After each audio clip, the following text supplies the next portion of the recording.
Rachel Thompson, 29, overnight grocery stocker, had exactly $40 in her wallet. Her son's asthma medication, $37, was due at the pharmacy in 4 hours, when a homeless woman collapsed outside the store, gasping for breath, diabetic shock. Rachel didn't think twice. She gave her last insulin money, $40. What Rachel didn't know, that woman was testing her. 3 days later, everything changed. Rachel's bank account, $40. Her son Jake's inhaler refill, $37 every 2 weeks. The pink eviction notice taped to her apartment door said, 96 hours. Her husband had died 7 months ago. Heart attack at 31, no life insurance, leaving Rachel with $127,000 in hospital debt and funeral costs. She worked 12-hour night shifts at Save Mart, slept 3 hours a day, skipped meals to feed Jake. Before Daniel died, they had a plan. He'd finish his electrician apprenticeship. She'd go back to nursing school, they'd buy a house. But she'd sold everything. Her wedding ring, her car, Daniel's tools, to pay bills that never stopped coming. Her sister stopped returning calls when Rachel asked for help. Monday night, 10:34 p.m., CVS Pharmacy, corner of Maple and 8th. Rachel was walking to pick up Jake's inhaler. That's when she saw her, a woman, maybe 60, gray hair matted, clothes torn, collapsed against the brick wall, shaking violently, sweating despite the 41-degree cold. Diabetic shock. What Rachel did next would cost her everything. Rachel's hand gripped the 220s in her pocket. $40. Jake's inhaler. If she spent it on this stranger, Jake would go without medication for 6 days. His asthma could flare. But this woman would die in 8 minutes without insulin. Her fingers trembled as she knelt on the cold concrete. "Stay with me," she whispered, rushing into CVS. She bought a $38 insulin kit, came back, injected it into the woman's arm. The woman's eyes opened slowly. "Why?" she breathed, her voice cracking.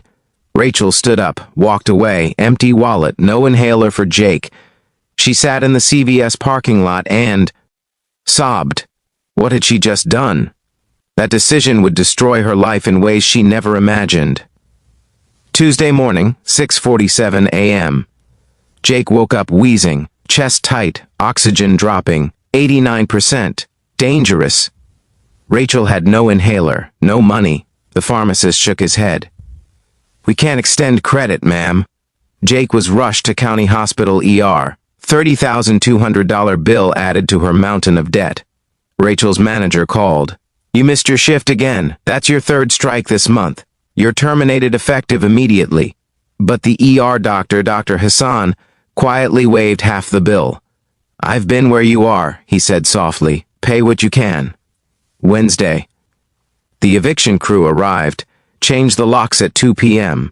Rachel and Jake, 6 years old, slept in her sister's old Honda Civic in the Walmart parking lot. 28 degrees outside.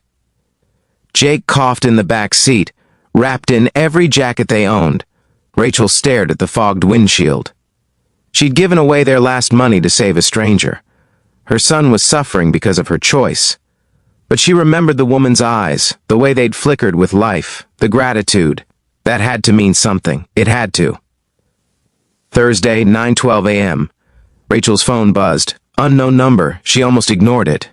"Is this Rachel Thompson?" A woman's voice. Professional, warm. "My name is Margaret Cole. We need to meet. Today, 2 p.m. Please, it's urgent." What Rachel was about to discover would change everything she thought she knew. If this story is touching your heart, please subscribe to Everyday Kindness Stories and hit that notification bell. We share these stories to prove that good people still exist in this world. What happens next will restore your faith in humanity. The woman who called Rachel wasn't who she expected. The address was downtown, 29th floor, glass doors with gold handles. Rachel walked in wearing her only clean sweater, Jake holding her hand. And there she was, the woman from outside CVS. But she wasn't homeless. She stood in a navy Chanel suit, pearl necklace, perfectly styled silver hair. She turned, smiled. "Rachel Thompson. Thank you for coming. I'm Margaret Cole. I'm the founder of Cole Family Foundation. Net worth, $420 million. For the past 3 years, I've been conducting a social experiment. 247 staged emergencies across 15 cities. I test people. I fake medical crises. I watch who helps, who walks past. You were the first person in 3 years who gave up their child's medication, their only money, to save a complete stranger. My granddaughter died 6 years ago. Asthma attack. I was out of town. I've been searching for someone who understands what it means to sacrifice everything for another human being. What Margaret offered next would seem impossible. I'm offering you a position, Margaret said, her voice steady but emotional. Director of Community Emergency Relief. Salary, $135,000 per year. Your job, identify families drowning in medical debt and crisis. Help them. Save them. She slid a folder across the Mastone desk. Your husband's hospital bills, all $127,000, paid in full. Your son's asthma medication, free for life through our foundation pharmacy program. And this. She handed Rachel an envelope. Rachel opened it with shaking hands. A check. $40,000. For rent, for food, for a car. For every single thing you've lost. Rachel's legs buckled. She collapsed into the leather chair. Tears poured down her face. Jake hugged her leg. "Mommy, why are you crying? Why me?" Rachel whispered. Margaret's eyes glistened. "Because you gave your son's medicine to save a stranger." "That's not kindness, Rachel. That's humanity. That's what I've been searching for." But the story doesn't end there. 2 years later, Rachel Thompson, 31, Director of Community Emergency Relief at Cole Family Foundation. She'd personally helped 2,847 families pay off medical debt. $47 million distributed, lives saved, futures restored.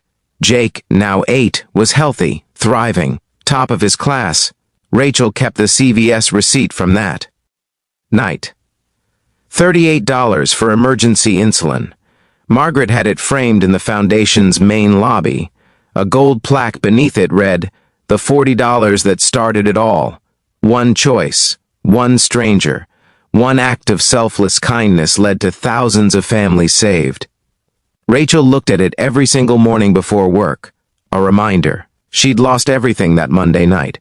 Her job, her home, her last dollar, her security. But she'd gained something far more valuable than money. Purpose. Proof that kindness, even when it costs you absolutely everything, is never, ever wasted. Margaret was right. Rachel hadn't just saved a stranger's life that freezing night outside CVS. She'd saved her own. And now, she saved others. Every single day. What happened next would inspire thousands. Kindness is never wasted. It might cost you everything in the moment, but somewhere, somehow, the universe remembers. Good people still exist in this world. You just have to choose to be one of them. If this story moved you, please subscribe to Everyday Kindness Stories and hit that bell icon. Next time, we'll share the story of a homeless veteran who gave his last $3. And what happened 48 hours later will leave you speechless. Thank you for watching. We'll see you in the next one. And that $40, it changed 2,847 families forever.